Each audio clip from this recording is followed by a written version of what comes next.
What's up, everyone? Welcome to Cracka. Comics, reviews, awesome movies, comedy, and anything else I think that kicks ass. Probably wondering why I'm wearing fingerless gloves. It's a good question. I'm glad I asked that. I actually got questions on some of the shows. Towards the show actually, not really episodes, but they asked how come we don't review any kind of sports or stuff like that. I was never really into sports. Never really a jock kind of person. I was heavily into martial arts. Did a lot of martial arts when I was a kid. When I was 4, I started until I was 21. Got injured, so kind of broke free of the martial arts stuff. Still love it. Still love to do it when I can. Used to like playing baseball, softball. Never really a football guy. Volleyball too. Like volleyball. I do like watching hockey. I don't know any of the teams. Like I said, I'm not a sports person. I couldn't tell you who the Mets are, or the Yankees, who's on their team or whatever. So the show is really not about sports. But the reason for the gloves is I've actually started to get into Airsoft, which I bought a couple of weaponry, some guns for my Punisher costume a couple years ago on Halloween, and I figured that's pretty much what all they were really good for. And then a friend of mine said you should try Airsoft. He's like, because you obviously have a couple of the weapons, why not give it a whirl? And so a couple of us got together, running through the woods, acting like morons, shooting each other. But it was actually fun. So I'll show you a couple of my handguns. But the reason for the gloves, like I said, whenever you do Airsoft, everyone says, does it hurt? It does and it doesn't. It depends on what kind of BB you get hit with. The ones I've gotten hit with for the 12 grade, or 12 grams, whatever they're called, they're nothing. I mean, I was wearing a sweatshirt. I could barely tell I got hit.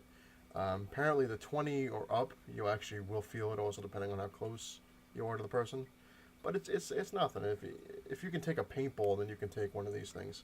It also depends on where you get hit. If you get hit in the ankle, it hurts pretty bad, especially on your bone. Or if you get nailed in the knuckles, that's for the gloves. But I'm gonna take these off now. But good thing to do. I actually found an Airsoft place that's actually indoor-outdoor facility, which is cool because I didn't know they were around on Long Island. But good thing to do. What they also suggest, and they won't let you play unless you have it, is get a face mask and goggles because you're gonna need it no matter what, because you don't want to get clipped in the eye or anything. I haven't got those yet, so rather than rent them at the store, because the store apparently does rent all the equipment, the weapons, stuff like that. I'd rather go there with my own stuff because I'm crazy.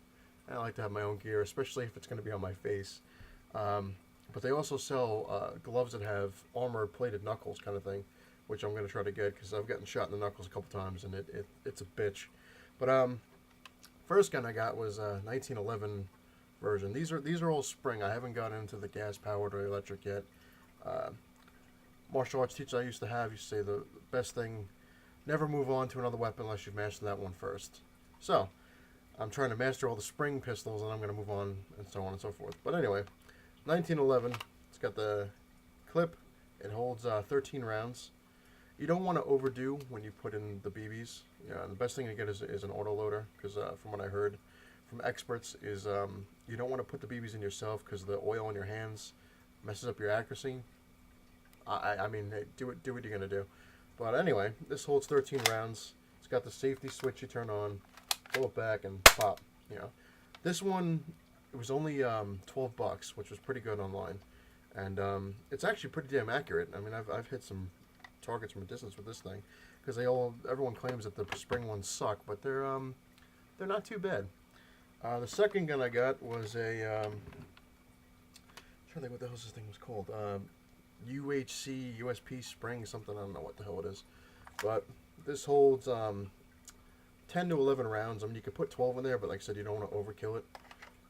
And it's got removable laser sight, which is pretty cool. That's why I liked it. This one thing was $16. Very lightweight. Pull it back and pop. You can see the, I don't want to point it at the camera because, whatever, but it's got the laser sight in the middle and then 2 flashlights on the other side, which is pretty cool. And this one's pretty damn accurate too. The next weapon that I got, which I'm pissed because it just recently broke, and it was an awesome gun. I mean, it really felt like an actual gun because it was heavy as hell, like the real, this is an M9. It came with a silencer, as you can see. This thing holds 16 in the clip. It's got the safety, which works. But the thing with this thing is it actually snapped on me, so you can't really shoot it anymore. You gotta kind of mess around with it to shoot it. So it sucks. I gotta get myself a new one of these. This thing was $17 with the silencer, and it's 14 without. Get the silencer. I mean, it's actually kind of fun. I mean, it's not really extremely silent, but it's funny because when you shoot a BB with this thing without the silencer, I mean, you hit your target. But when you use the silencer, it drives it through the target. I don't know if that's really a good thing, especially if you're playing against people, but, you know, it goes through it. The next weapon I got, like I said, this is over, you know, a couple of years, so it's not like I just ordered this stuff now. I wish I did. I wish I had the money. But it's a Desert Eagle. I just always love this gun. This thing is supposed to hold 23 rounds in the clip. So far I've gotten 20-something. I haven't really counted them all, but like I said, you don't want to overdo it because you can jam. But this one's pretty cool too. It's got the pretty good accuracy. I like this one. It's lightweight. And just, you know, pop a few rounds to somebody's knee and call it a day. The latest of the weaponry that I've gotten, actually, no, before I get into that one, this one was actually another gun that I got when I was doing the Punisher. A nice shotgun. 12 gauge. This one you actually put the BBs in through the top, and you put I mean, I've put 16 in there. I haven't gone more than 16. You probably could, but this has jammed on me. I mean, it's kind of fast, but it does jam if you put a lot more than 16 in there. So you gotta watch it. But moving on, the latest gun, which I thought was just pretty cool. I mean, a lot of people don't like it because the way it is and the rate of fire, stuff like that. But I got a nice revolver. It actually weighs a little bit, and it opens just like a revolver. It's got the wheel, and it comes with these little plastic shells, little bullets. Now what you do is you stick the BB in the back up here, and then of course you stick the bullet in the chamber. Close it up.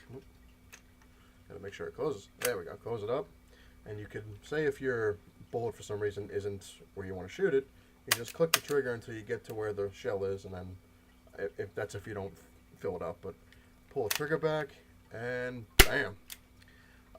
This one's fun. I like it.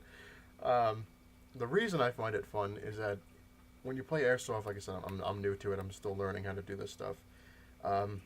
It's not nice to shoot somebody up close. It's kind of an evil thing to do. But if you want intimidation, if you can sneak up on somebody and it's quiet enough, you get in there and someone hears that click, that's respect right there. They will turn around and leave. But anyway, like I said, I'm starting into Airsoft. Like this, I'll probably try to put some stuff on here whenever I get new weapons.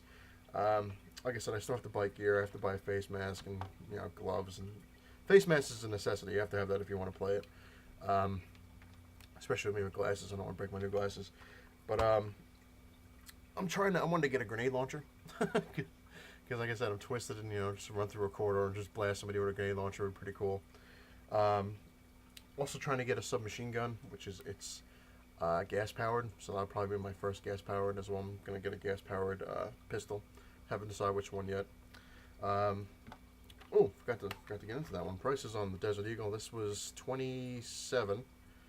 The shotgun was $14, and this thing I think was $20, which wasn't bad.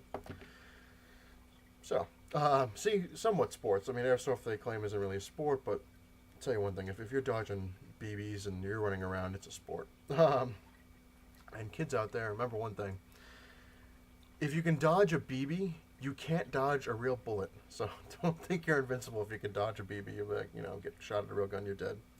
But anyway, nice little episode about Airsoft, and hopefully if I get to this facility and get all my stuff together, I'll try to tape some stuff there and get some stuff on cracka. So as always, thanks for watching, and I will see you on episode 24.